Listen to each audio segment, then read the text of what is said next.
예, 이제 오늘은 계시록 천년왕국 중에서 좀 이런저런 어, 이론들이 오가는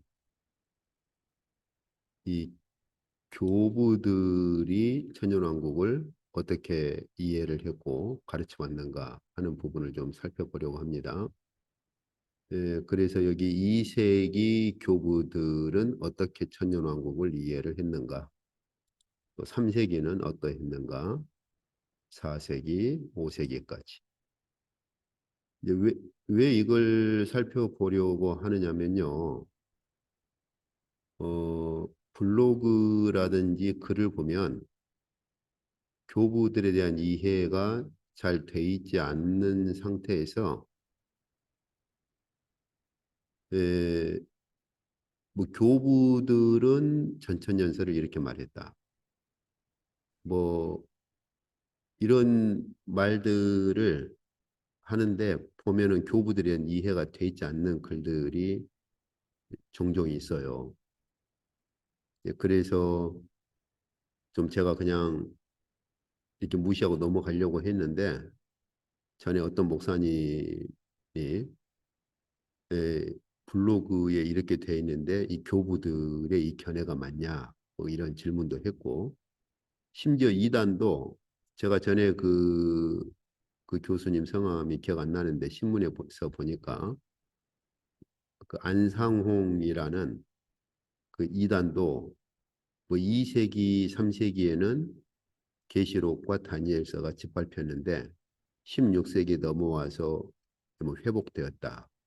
뭐 그런 말을 했다고 그래요. 이제 그런 글들을 보면서 아니 안상홍이라는 사람이 무슨 교리사를 공부를 했다고 뭐 2세기, 3세기의 교회 상황을 언급을 했을까? 제가 참 어이가 없었는데 지금 제가 학교에서 이제 교리사하고 변증학 쪽 강의를 하고 있기 때문에 에, 이런 부분들을 자세하게는 못 들어가도 일단 중요한 윤곽이라도 좀 이렇게 함께 살펴볼 필요가 있겠다 싶어서 오늘은 그 부분을 좀 보려고 합니다. 여기 2세기 같은 경우는 저희가 이 교부들에 대한 어떤 가르침이나 이런 것들을 살펴볼 때 가장 먼저 이해를 해야 될 게 그 당시의 배경이에요. 제가 한국에서 교부학을 배울 때는 그냥 교부들의 신학, 교부들의 이론, 이렇게 이런 관점에서 공부를 했는데 제가 멜번에 가서 그 동방교회 계열 그쪽에서 이제 멜번에 그 독일에서 특히 그 사막 교부 쪽으로 순마 쿰라우대를 받은 교수가 있었거든요. 리사라는 교수인데. 그래서 그분 때문에 그 학교에 가서 제가 그때 교부 쪽 공부를 좀 했는데 그런데 동방교회는 굉장히 독특하게 그 교부학을 접근합니다. 교부들의 신학이 뭐냐 이렇게 먼저 접근하지 않고 교부들의 삶과 신앙의 그 배경이 무엇이냐로부터 접근을 해요. 그리고 그 배경 아래서 그 교부들의 신학을 다룹니다. 그러니까 어 우리 그 뭐 개혁교회라고도 하고 일단 개신교나 이제 서방교회에서 다루는 교부들의 접근 방식하고는 굉장히 좀 차이가 크죠. 여기 2세기 때는 굉장히 교회 핍박이 심했던 그러한 때입니다. 이제 그때 보면 에, 교부를 이제 크게는 두 그룹으로 분류를 하거든요. 라틴어를 썼던 교부를 라틴 교부라. 그리고 이제 그리스어를 썼던 교부를 그리스 교부라고 하는데 사실은 더 이제 분류를 해요. 제가 이제 교회에서 하면서 교부학 쪽을 같이 가르치는데 라틴 교부와 그리스 교부만이 아니라 시리학 쪽 교부도 있습니다. 우리가 일명 말하는 지금 이라크라든지 이란 계열, 그 시리아, 거기 특히 안디옥 쪽이 있잖아요. 예, 거기 시리아 그 교부들이 있고 그 다음에 저쪽 그 이집트 쪽에 사막 교부들이 또 있어요. 그래서 교부들을 사실은 라틴어를 가지고 활동을 했던 라틴 교부라든지 그리스어를 가지고 활동했던 이제 그리스 교부만이 아니라 시리아 쪽에도 교부 그룹이 있고 저쪽 사막 교부 그룹이 있는데 어쨌든 뭐 오늘 뭐 교부에 대해서 다 말할 수는 없고 단지 오늘 계시록에 대한 교부들이 계시록을 어떻게 말했느냐를 보려고 하는 거기 때문에 라틴 교부와 그리스 교부 이렇게 두 그룹을 좀 보려고 합니다. 네, 그래서 여기서 저희가 보실 수 있는 것처럼 그 먼저 저희가 그 배경을 좀 이해를 해야 될 게 이 4세기 이때를 먼저 이해를 해야 됩니다. 왜 그러냐면 사실은 계시록이요. 4세기 초까지는 계시록이 공식 교회의 성경으로 받아들여지지 않았어요. 저희가 읽어도 계시록이 좀 이상한 언어를 쓰고 있고 좀 그러잖아요. 그래서 4세기 초 전까지는 계시록은 이 교회의 그 공식 성경으로 받아들여지지 않은 상태라고 하는 걸 먼저 이 배경을 이해를 하셔야 돼요. 그나마 4세기 초에 이 서방교회, 그러니까 우리가 일명 말하는 이제 카톨릭 교회 있잖아요.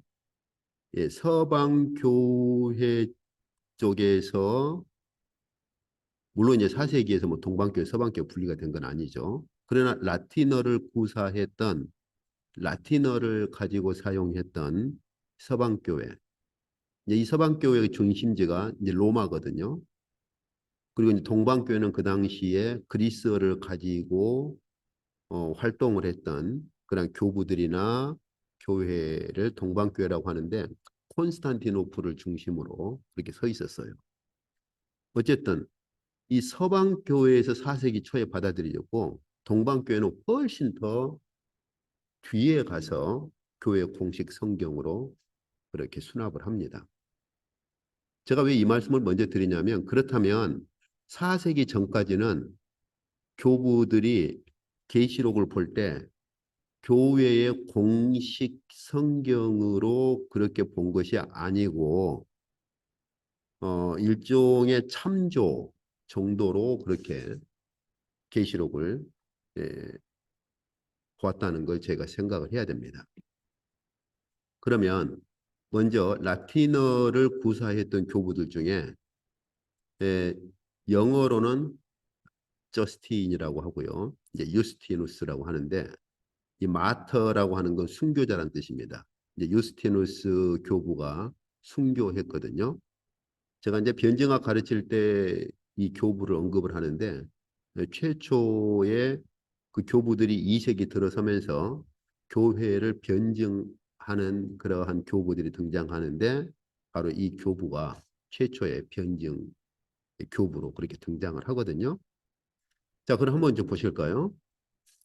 여기 보시면 이제 순교당하는 그런 모습을 그림으로 이제 그린 거죠. 이 이제 유스티누스 같은 경우는 이제 그리스어 이름입니다. 유스티누스라고 이렇게 돼 있죠. 예, 그래서 마르티스라고 하는 것은 영어의 마터, 순교자, 순교자, 예, 유스티누스라 혹은 영어식으로는 그냥 순교자 저스틴이라 이렇게 보통 말하거든요. 2세기에 활동을 했습니다.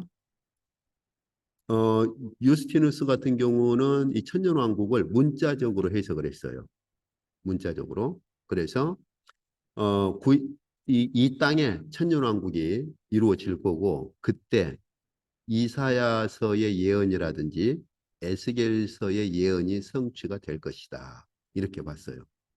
이거 저희가 그 앞에 그 천년왕국 공부할 때 그 제가 뭐 다루었던 이론들하고 비슷하죠?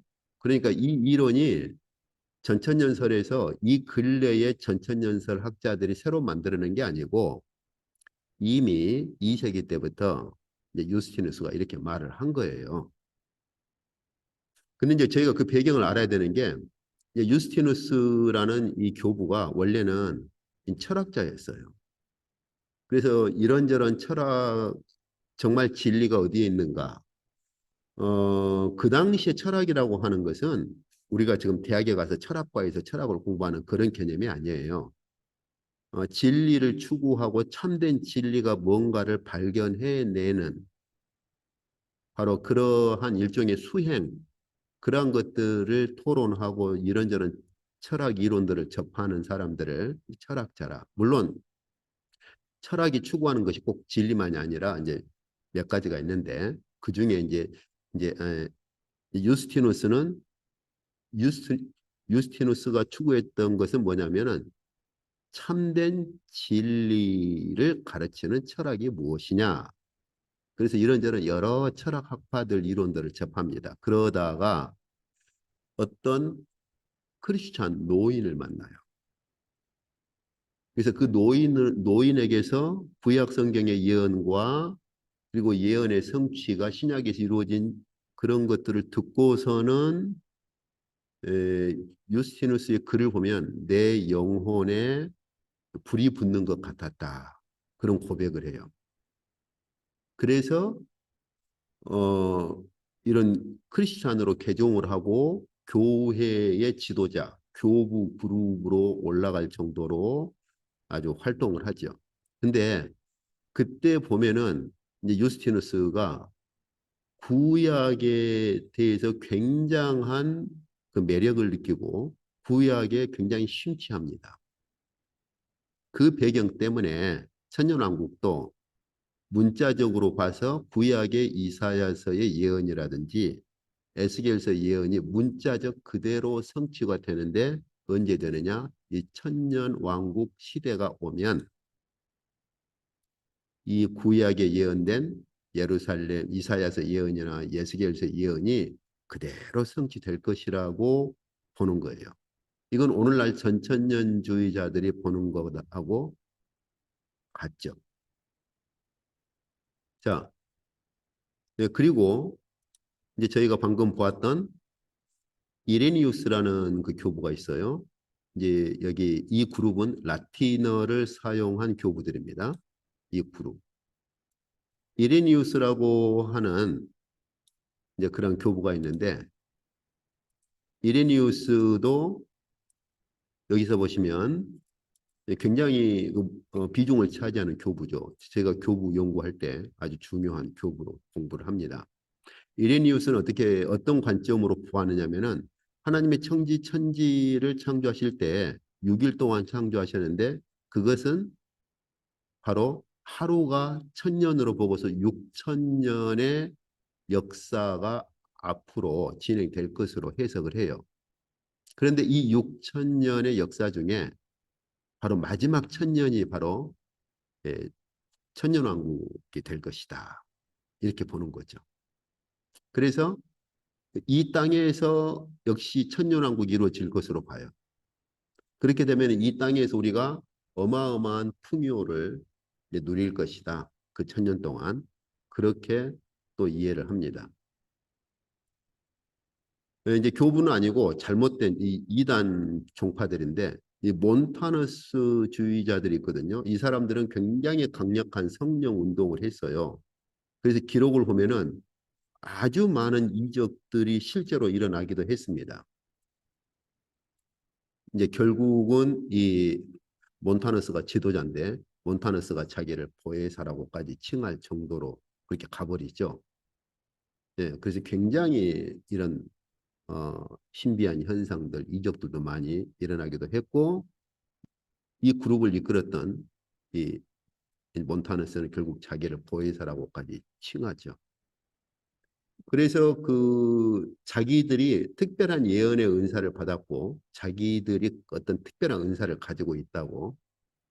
근데 말로만 한 것이 아니라 방금 제가 말씀드린 것처럼 실제로 그 당시에 그들 그룹들 안에서 상당히 많은 이적들이 일어나기도 했어요. 그들도 이 천년왕국을 이 땅에 이루어지는 그런 천년왕국으로 보는데 그런데 이 땅에 이루어지는 천년왕국이 즉 새 예루살렘이 이 프리지아 지방이라고 하는 페프자 도시에 천년왕국이 세워진다. 이런 예언을 합니다. 또. 그래가지고 그 지역에 다 모이죠. 그래서 이 땅에 천년왕국이 이루어지는 것을 강조하다 보니까 어, 이 페프자라는 이 도시에 천년왕국이 세워질 것으로 그런 예언을 하기에까지 이르러 가죠.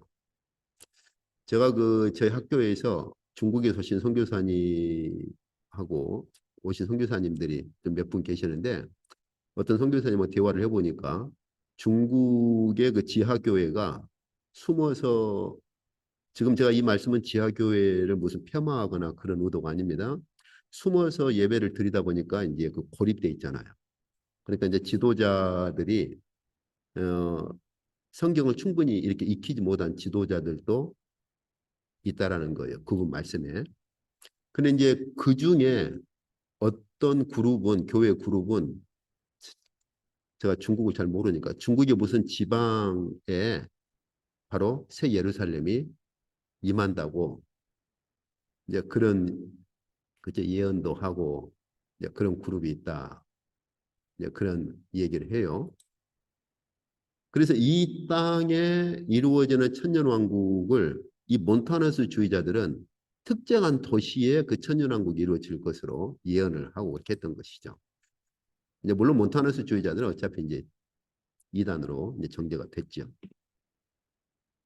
그러면은 그리스어를 썼던 그리스 계열 교부들은 어떠했느냐? 그 중에 이제 대표적인 교부가 이제 파피아스라고 하는 히에라폴리스 지방은 지금 터키 쪽에 있는 지방입니다. 터키. 그래서 그 지역에서 활동했던 파피아스라는 교부가 있거든요.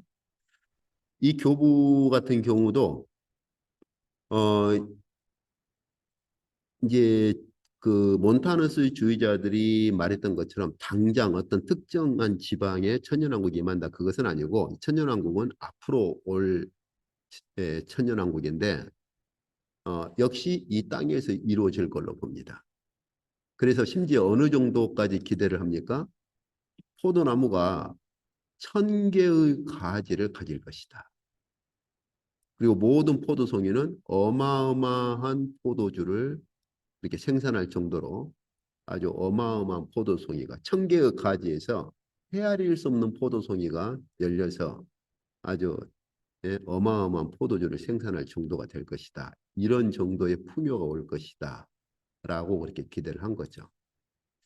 자, 여기서 이제 저희가 공통적인 게 무엇입니까? 지금 라틴어를 말하는 교부들이나 그리스어를 사용했던 교부들, 모든 교부들이 2세기 때는 이 땅에 이루어질 천년왕국을 소망했다는 것이죠. 어떤 것 때문에 그럽니까? 아까 제가 시작할 때 말씀드렸죠. 어, 보통 300 주후 색깔을 좀 바꿀까요? 주후 311년에 세르디카라는 칙령 로마의 황제 이제 갈레리우스라고 한글로는 보통 표시를 하는 것 같아요. 어, 갈레리우스라고 하던가. 예. 어쨌든 로마의 황제 갈레리우스가 칙령을 내립니다. 더 이상 기독교를 핍박하지 마라. 그래서 모든 핍박을 중단하라는 칙령을 내려요. 이게 바로 311년 세르디카 칙령입니다. 그리고 나서 그 후에 2년 후에 313년에 저희가 너무나 잘 아는 것처럼 콘스탄틴 대제라고 보통 부르죠. 콘스탄틴 대제 아주 대황제죠. 콘스탄틴 황제가 핍박을 중단하라는 칙령 정도가 아니라 우리가 보통 밀라노 칙령이라고 말하는데 밀란입니다. 밀란이란 지역에서 칙령을 선포하기를 로마의 국교를 기독교로 그렇게 선언을 해버려요. 예. 이것을 이제 보통 우리가 이제 일반적으로 이제 얘기를 할 때 이제 스테이터스 릴리전이라 보통 그렇게도 말을 합니다. 혹은 이제 스테이트 릴리전이라고 말해요.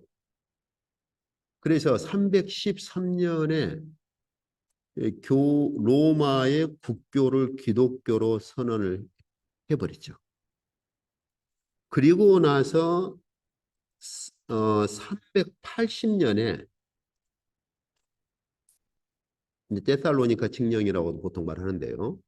이제 데오도시우스 황제가 삼위일체 그러니까 로마의 국교가 기독교인데 어떤 기독교가 로마의 국교냐라고 할 때 380년에 삼위일체를 고백하는 기독교가 로마의 국교로. 그래서 모든 로마의 국교인 기독교는 삼위일체를 고백해야 하는 것으로. 그래서 삼위일체를 고백하지 않는 그런 종파들은 핍박을 할 수 있도록 그렇게 선언을 해버립니다. 이게 이제 아주 세 번의 대칙령이거든요. 보통 제가 한국에서 교회에서 공부할 때는 이 313년 밀라노 칙령이라고 보통 말하죠. 밀란 칙령. 그래서 이딕트 오브 밀란이라고 보통 그러는데 여기만 보통 집중하는데 사실은 313년에 로마 콘스탄틴 황제 칙령 이전에 311년에 굉장히 중요한 칙령이 하나 있었고 380년에 삼위일체 기독교를 칙령으로 선언을 하죠. 그런데 그 전까지 2세기, 2세기 같은 경우는 그러니까 4세기가 되기 전에 2세기 같은 경우는 굉장한 핍박이 있었거든요. 그러다 보니까 라틴어를 사용했던 교부들이나 그리스어를 사용했던 모든 교부들이 교회에다가 소망과 위로를 줍니다. 그 소망과 위로를 주는 것이 무엇이냐? 이 땅의 천년왕국이 이루어질 것이다 하는 거예요. 그게. 이제 그러면 이제 2세기를 넘어서서 3세기로 한번 가볼까요? 자, 3세기에는 여기 서방교회라고 하는 건 이제 라틴어를 사용하는 라틴 교부들 그룹을 얘기를 합니다. 그리고 이제 동방교회는 아까 위에서 보셨던 그리스어를 사용하는 그리스 교부들을 말해요. 자, 여기 그 로마의 히폴리투스라는 교부는 보시면은 요한계시록에 있는 그 심판들 있잖아요. 그 심판들을 출애굽 심판하고 연결을 시킵니다. 그러니까 2세기까지는 계시록을 해석을 하고 그랬다기보다는 그냥 계시록에 있는 천년왕국을 어떻게 가져와서 환란 가운데 있는 교회를 위로할까. 그래서 계시록 전체를 해석을 잘 안 해요. 사실 여기 3세기도 계시록 전체를 주해하는 계시록 전체에 대한 주석을 잘 하지 않습니다. 그렇지만 3세기에 와서 히폴리투스라고 하는 교부가 계시록에 있는 심판을 출애굽 심판하고 연결을 시켜요. 이게 이제 오늘날 전에 제가 계시록 할 때 약간 언급을 했었죠. 빌이라든지 오늘날 계시록을 주석하는 신학자들이 그 계시록에 있는 이런 나팔 심판, 대접 심판을 출애굽으로 연결을 하는 그런 배경을 이미 이 당시에 어, 배경을 제시를 한 거죠. 일부분은 계시록에 있는 심판들이 출애굽 배경을 가지고 있는 일부분은 있습니다. 그런데 문자 그대로 10가지를 억지로 끼워 맞춰서는 안 돼요. 예, 그러 오늘날 신학자 이 요한계시록에 어느 정도 비중을 가지고 있는 신학자들이 출애굽 재앙에다가 이런 나팔이나 대접 심판을 억지로 끼워 맞추다 보니까 굉장히 무리를 한 주해들이나 연구들이 굉장히 많아요. 어쨌든 오늘날 계시록을 연구하는 신학자들이 계시록의 배경으로 출애굽을 언급을 하는 것은 현대에 일어난 일이 아니고 이미 이 당시에 그래서 에, 이미 이런 이론을 제시를 했던 교부가 있었죠. 그래서 이 계시록을 그 당시 교회에다가 교회 상황에다가 연결합니다. 이걸 이제 그 계시록을 미래적 관점이 아닌 교회 상황에 연결해서 해석을 하는 그러한 에, 그 배경을 제시를 해요. 그래서 그 후부터 이런 그 계시록을 그 당시 교회가 어려움 가운데 있는데 그 계시록을 그 당대 교회에다가 적용을 하는 이러한 시도들이 시작된 거죠. 이건 오늘날도 마찬가지입니다. 그래서 오늘날도 계시록을 에, 현재 교회 상황에 적용하는 것들이 중세 시대에도 있었고 오늘날도 그렇게 있죠. 그래서 가령 실례를 들면은 제가 계시록 12장 보면은 아이를 이렇게 임신해 가지고 해산에 고통하는 여자를 예, 교회로 보는 거예요.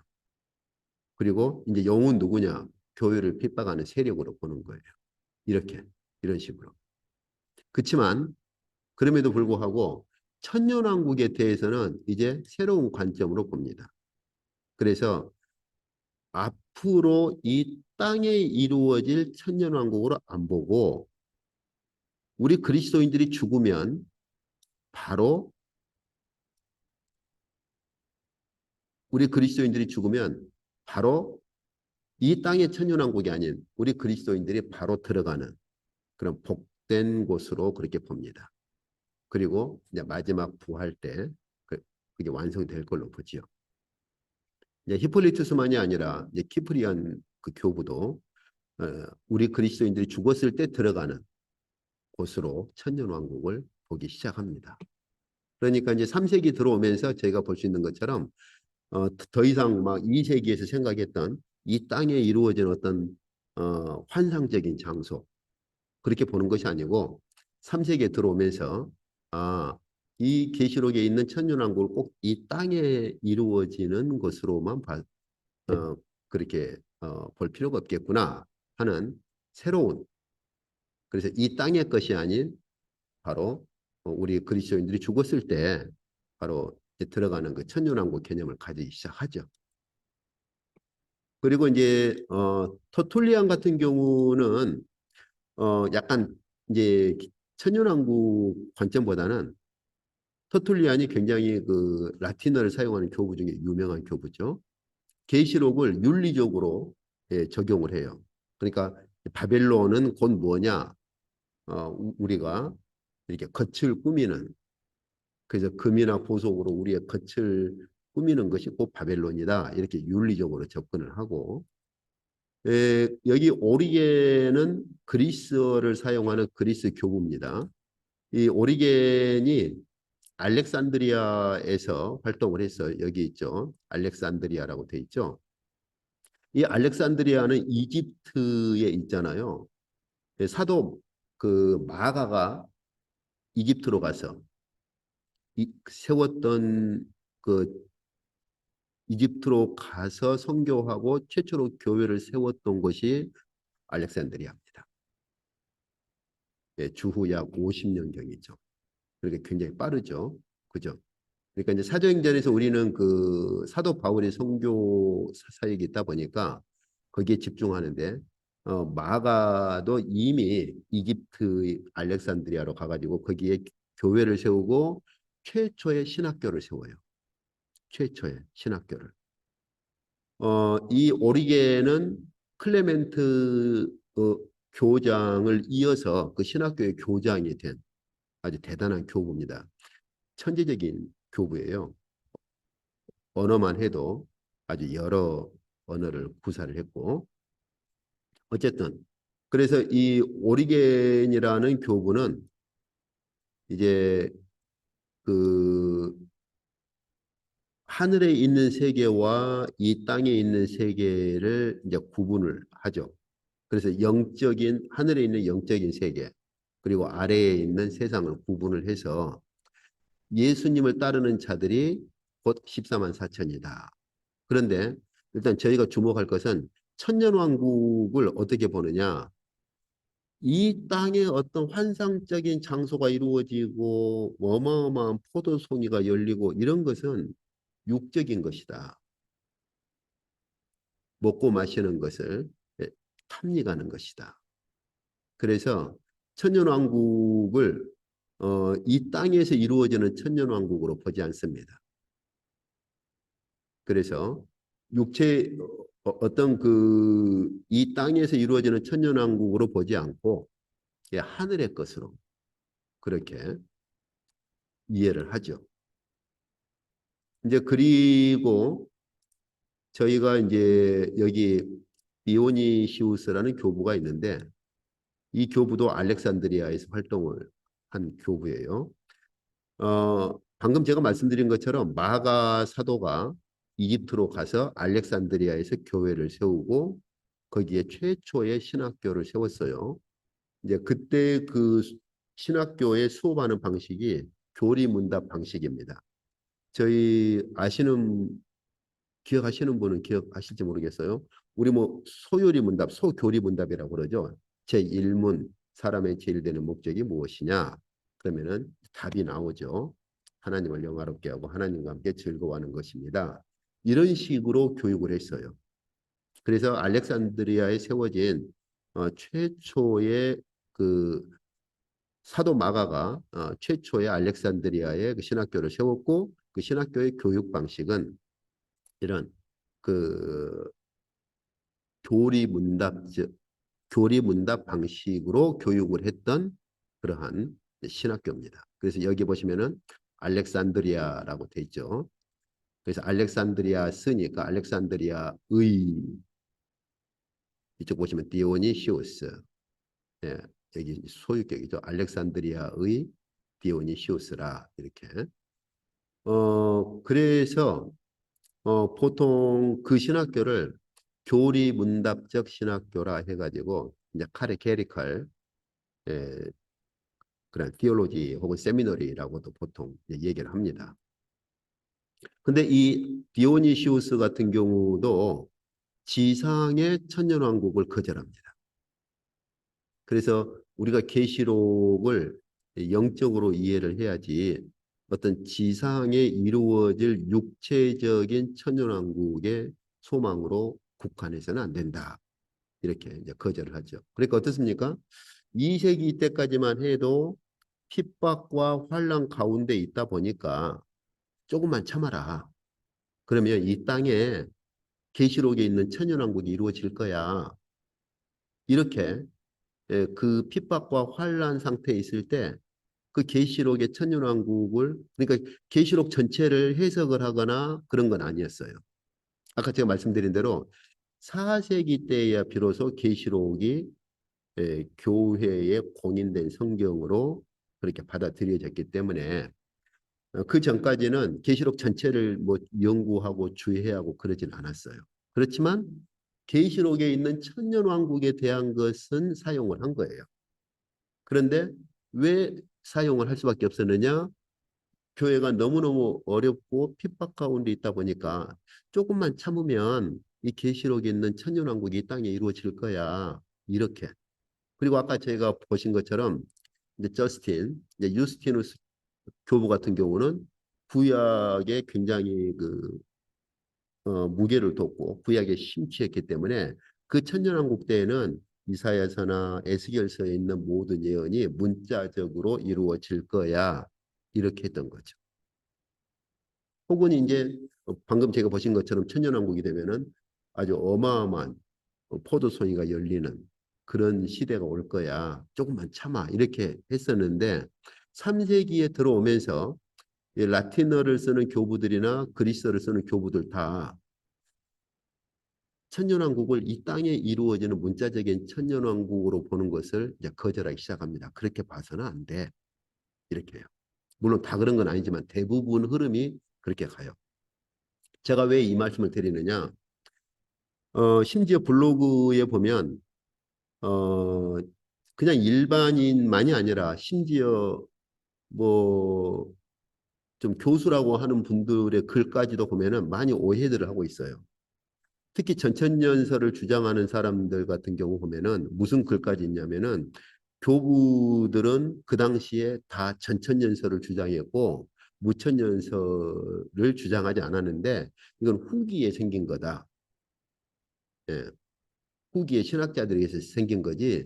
어, 초창기의 교부들은 예, 다 전천년설을 주장했다. 뭐 그렇게 그런 글까지도 있었어요. 어떤 목사님이 좀 보라고 해서 봤더니 그래서 참 뭐 어이가 없어서 제가 그냥 웃고 말았는데 그리고 이제 간단히 설명을 했지만은 여기서 저희가 보신 것처럼 이미 2세기 넘어서 3세기에 들어오면서부터 라틴어를 말하는 교부나 그리스어를 말하는 교부들 다 너무 그렇게 천년왕국을 이 땅에서 이루어지는 그런 것으로 육체적인 것으로 보지 마. 이렇게 그런 걸 이제 거절하기 시작합니다. 천년왕국은 그런 게 아니야. 자, 그러면 이제 4세기로 한번 이제 가볼까요? 자, 그래서 이제 방금 제가 여기서 보신 것처럼 문자적 읽기와 영적 읽기라고 하는 게 그겁니다. 천년왕국을 문자적으로 그냥 문자 그대로 받아가지고 이 땅에서 이루어지는 천년왕국으로 볼 거냐? 아니면 천년왕국을 영적으로 봐서 이 땅에서 이루어지는 천년왕국이 아니라 영적인 천년왕국으로 볼 거냐? 그래서 저희가 지금까지 봐오셨지만은 2세기, 3세기, 4세기, 5세기까지 교부들이 계시록의 천년왕국을 이해를 하고 가르치는 것은 딱 두 그룹으로 갈라집니다. 한 그룹은 문자적으로 그대로 받아들이는 그룹이 있고 한 그룹은 그것을 이 땅의 것이 아닌 하늘의 것으로 영적인 것으로 이해를 하는 그룹이 있어요. 이 두 그룹으로 딱 갈라져요.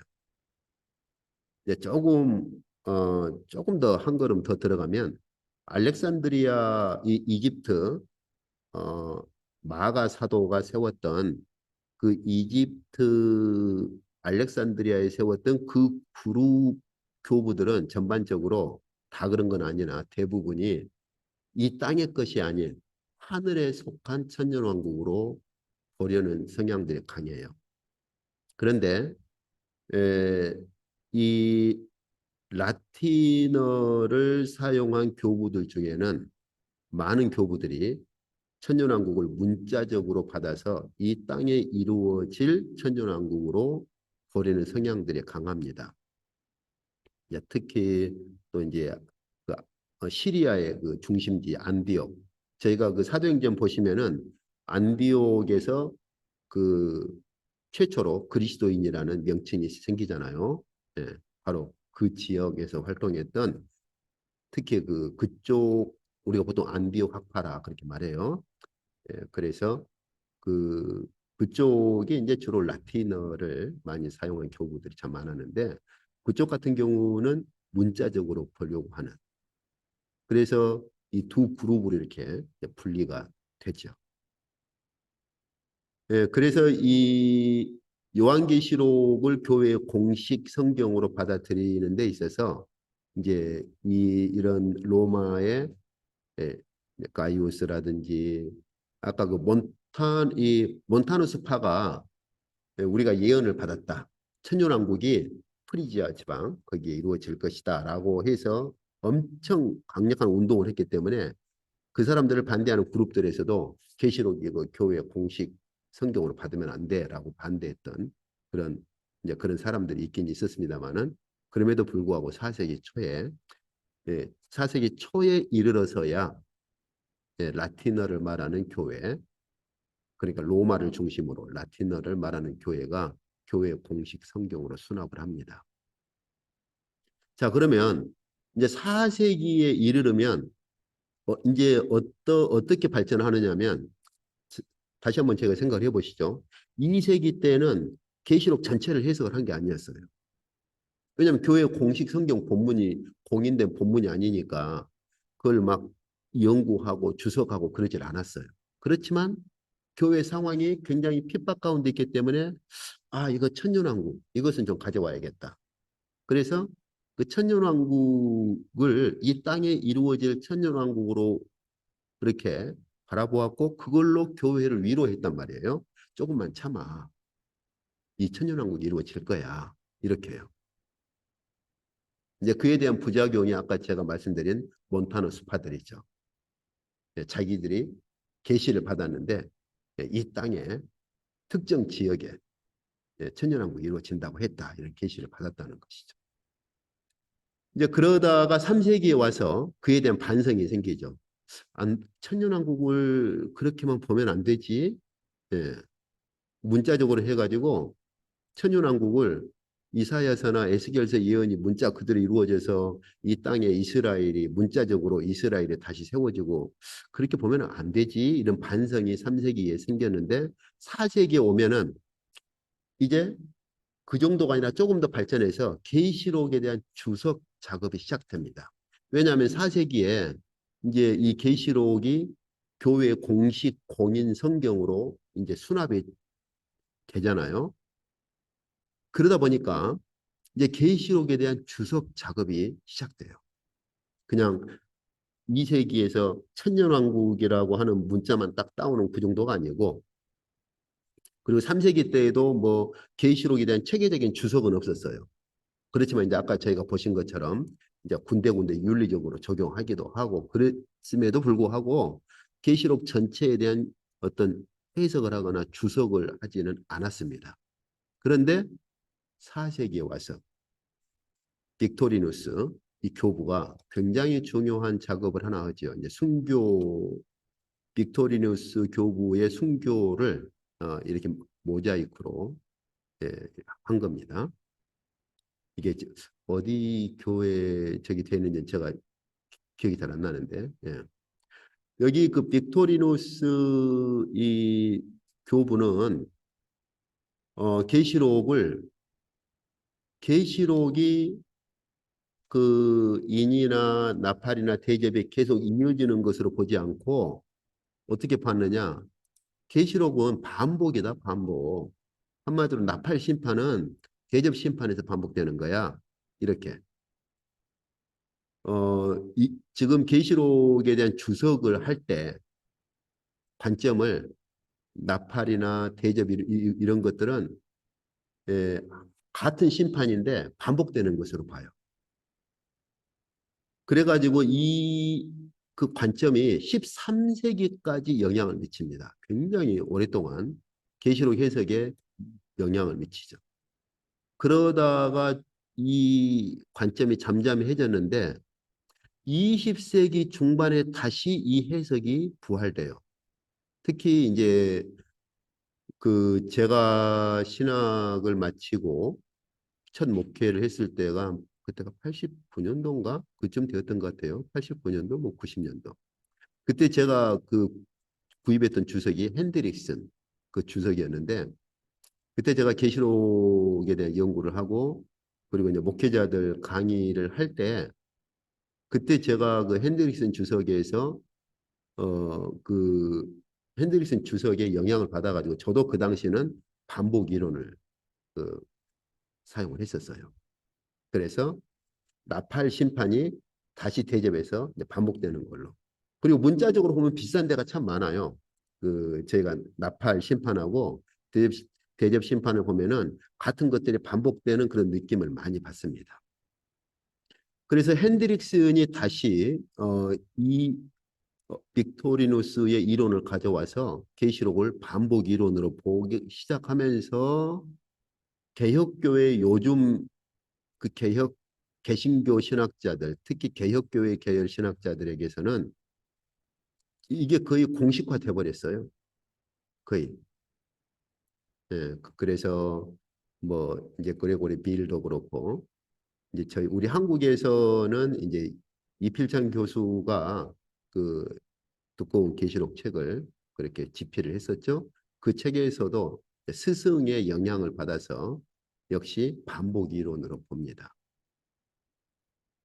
그런데 이제 저희가 지금까지 계시록을 보면서 계시록의 반복 이론과 반복되는 요소와 그 다음에 연속되는 선적인 요소가 공존한다 그랬죠.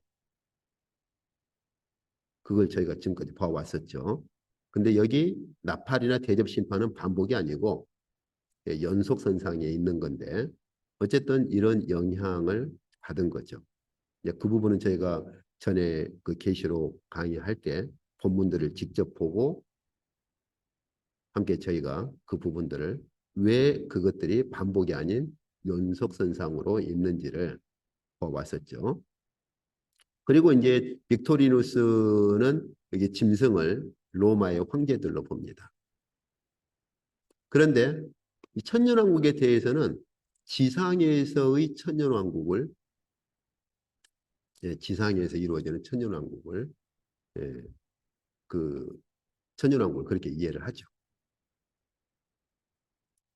자, 그리고 이제 4세기에 이 메토디우스라는 교부가 있는데 굉장히 그 슬라브 민족 그러니까 오늘날 러시아 민족을 복음화하는데 지대한 역할을 했던 교부죠. 그래서 어 이제 키릴루스라는 동생이고 이제 메토디우스라고 하는 메소디우스라고 하는 교부인데요. 이제 키릴루스라고 하는 동생은 이 언어학자에다가 대단한 학자였어요. 근데 키릴루스라는 발음을 들을 때 어떤 문자 이름 이렇게 생각나지 않나요? 키릴 문자. 러시아의 옛 문자. 그러니까 러시아의 배경이 되는. 그래서 뭐 어떤 분은 뭐 시릴 문자라고도 발음하는 분도 계시던데 키릴 문자죠. 그래서 이 이제 메소디우스가 슬라브 민족을 동생 이제 키릴로스하고 함께 슬라브 민족을 복음화시킵니다. 이 슬라브 민족이 지금 러시아인의 이제 뭐라고 할까요? 전 민족이죠. 그래서 오늘날 러시아어를 키릴 문자라고도 그렇게 부르죠. 그래서 이 그리스어를 가지고 32개인가 될 거예요. 32개의 문자로 만들어요. 왜 그러냐면 이 메소디우스하고 동생 퀴릴로스가 이 슬라브 민족을 복음화 시켰는데 보니까 그네들이 말은 하는데 문자가 없어요. 그러면 성경을 읽고 예배를 드리고 해야 되는데 문자가 없으면 안 되잖아요.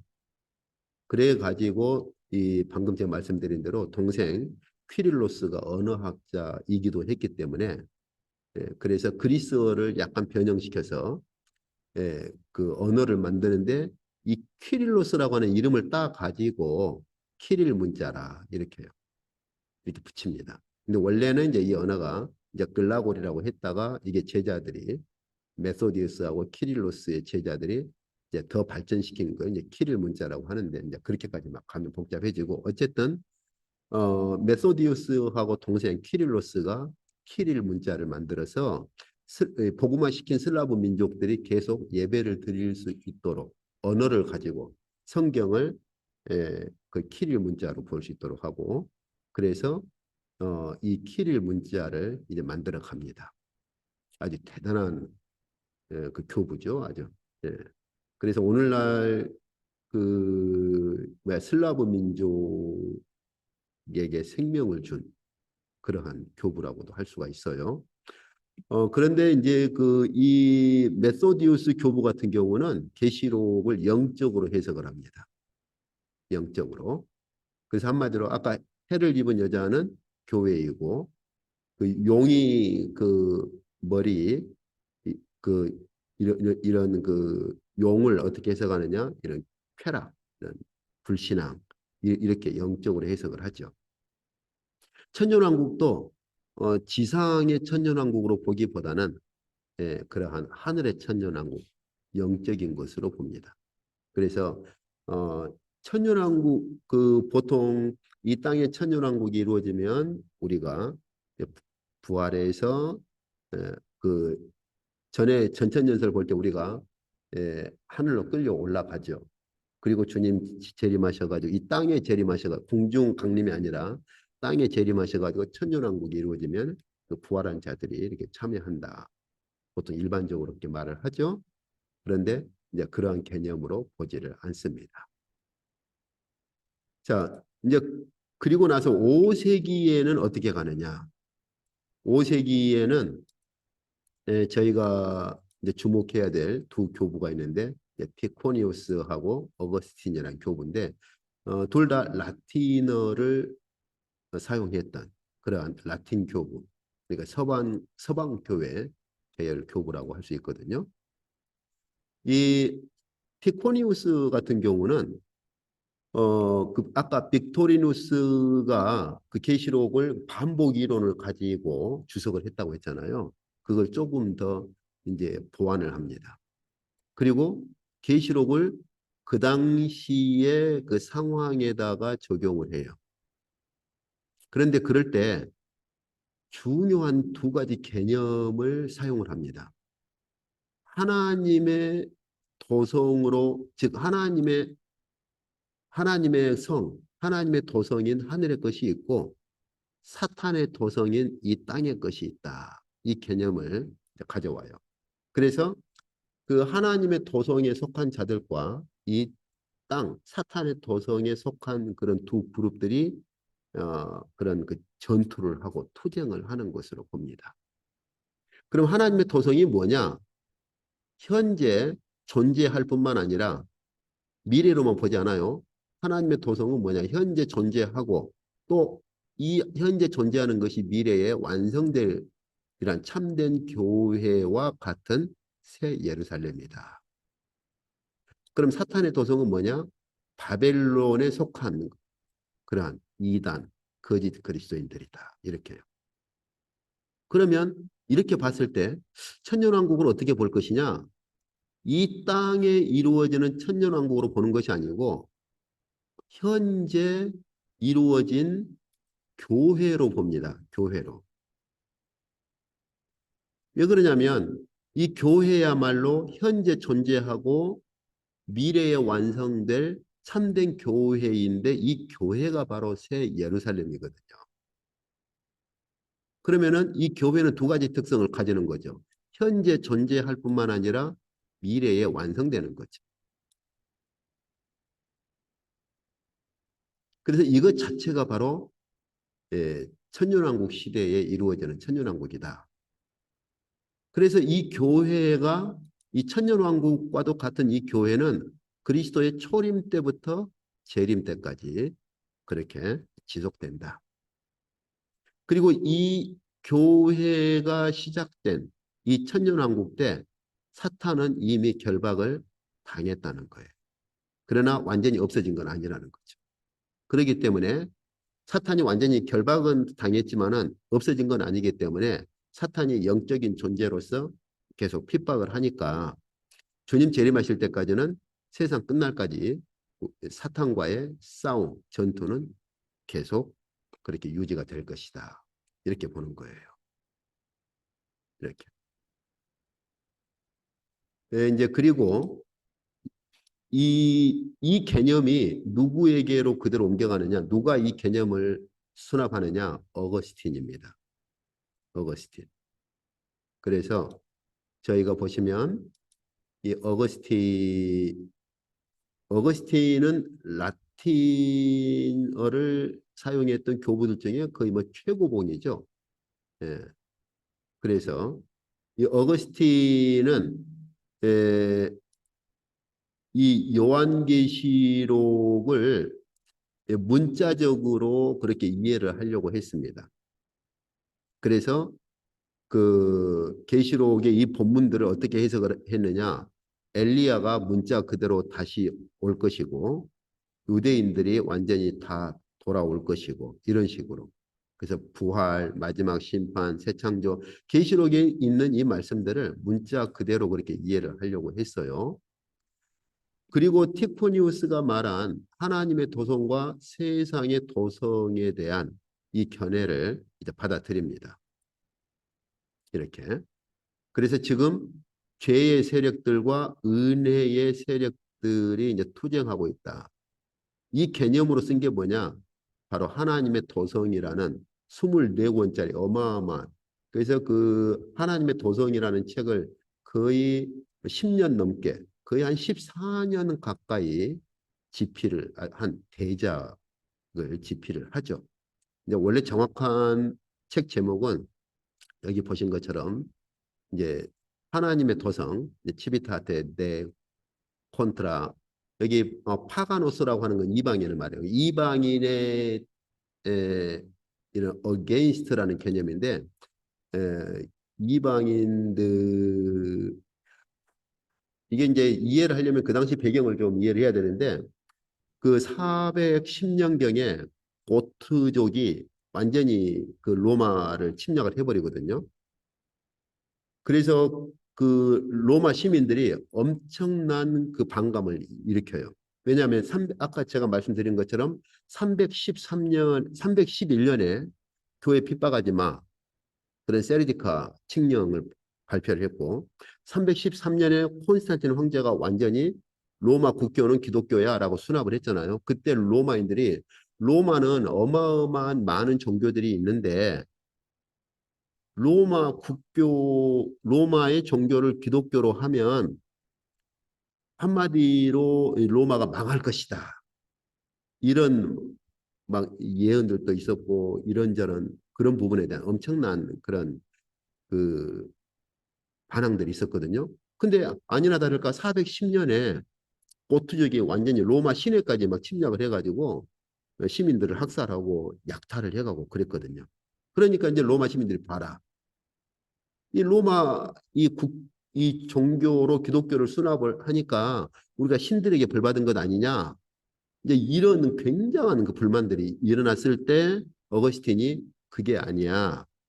그걸 견증하고 설명하기 위해서 이 하나님의 도성이라는 여기 이제 시비타테라고 하는 게 이제 어떤 성을 말하고 도시, 시티, 어떤 도시를 말하고 데이라고 하는 건 소유격, 하나님의 도성 이렇게 번역을 하죠. 근데 더 정확한 번역은 콘트라 파가노스라고 하는 것은 너희들이 말하는 것에 대한 어떤 against 개념이에요. 너희들이 지금 이렇게 기독교 때문에 로마가 망한다고 그러는데 너희들이 말하는 것에 이런 대적하는 하나님의 도성, 너희들이 말하는 것에 대한 우리 한글로는 좀 번역하기 좀 그렇죠. 그러니까 너희가 이런저런 불평을 말하는데 그것이 아닌 그것에 대한 하나님의 이런 도성이라는 이런 풀 제목을 쓰죠. 그래서 이제 처음에는 이 어거스틴도 천년왕국을 여기 이 땅의 천년왕국을 믿었어요. 왜냐하면은 방금 저희가 보신 것처럼 313년에 로마의 그런 종교, 로마의 국교로 기독교가 설정이 되고 심지어 380년에는 예, 이 삼위일체 기독교가 로마의 그런 공인 기독교다. 이렇게까지 가니까 이 땅에 어마어마한 그런 이런 그러니까 로마를 좋게 본 거죠. 굉장히 긍정적으로 봅니다. 로마야말로 하나님께서 세우신 제국이고 그래서 이 땅에 천년왕국이 세워질 걸로 봐요.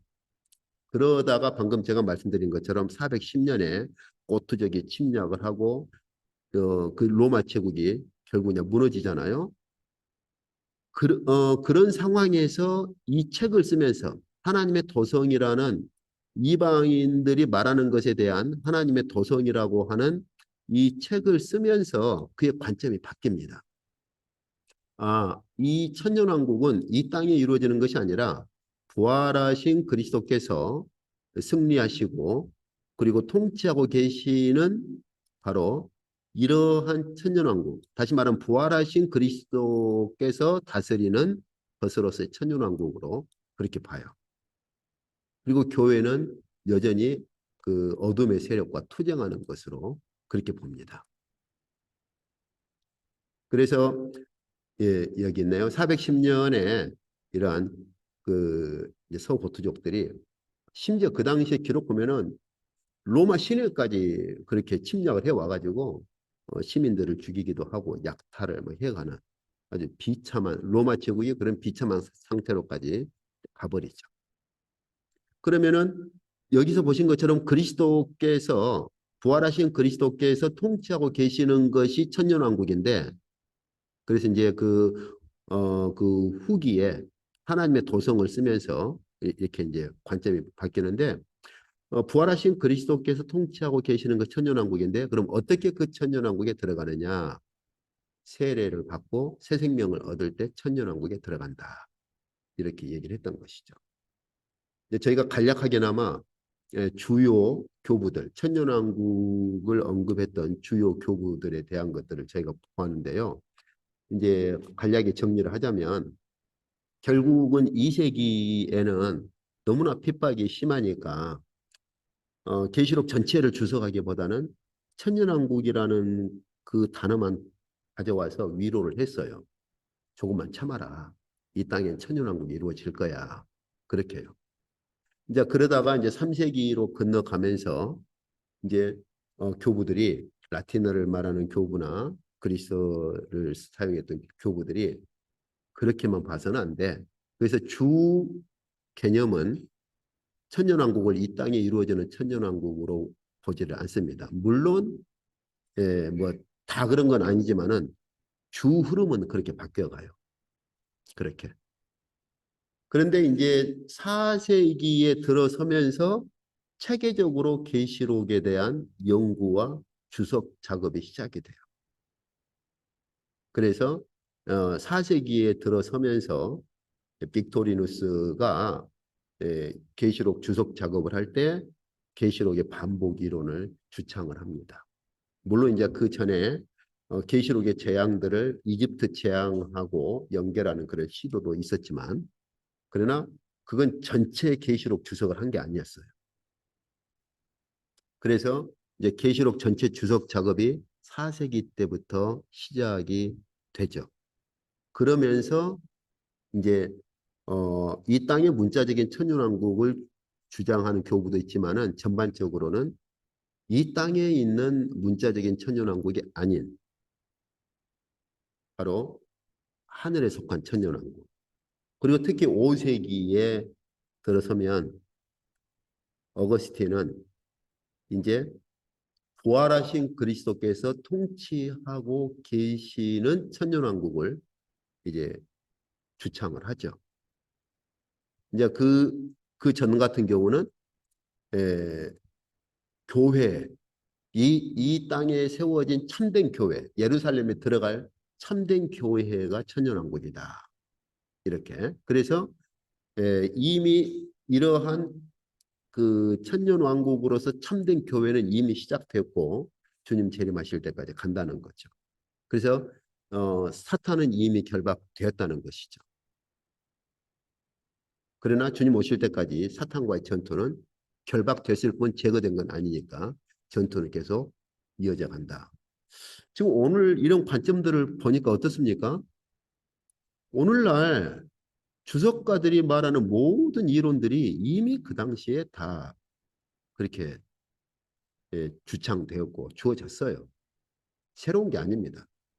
단지 오늘날 주석가들은 이제 본문을 좀 더 세부적으로 주석을 하고 조금 더 구조적으로 볼 뿐이지 주 개념은 이미 그 당시에 하나님 나라가 이미 시작되었고 주님 오실 때까지 계속 갈 것이다. 뭐 이런 개념, 부활하신 주님께서 통치하시는 게 천년왕국이다. 뭐 이런 개념, 계시록에 있는 그런 대접 심판이나 나팔 심판들은 이집트의 그 10가지 재앙하고 뭐 관련이 있다. 이런 개념들 모든 개념들이 이미 2세기, 3세기, 4세기, 5세기에 이미 다 주창되었던 것들입니다.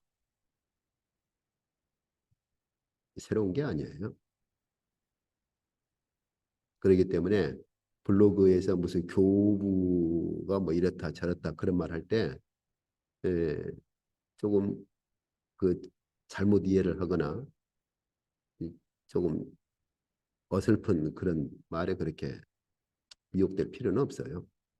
예, 제가 좀 시간이 되면 좀 계시록 해석에 대한 교부들로부터 중세 그리고 현대 그 계시록 해석에 대한 그 교부들의 관점으로부터 시작해서 현대 그 학자들의 그 관점들을 일목요연하게 좀 집필을 하면 좋겠다. 오늘 간단한 프레젠테이션 준비를 하면서 그 생각을 했습니다. 근데 제가 시간이 될는지는 모르겠어요. 오늘 이쪽까지 하도록 하겠습니다.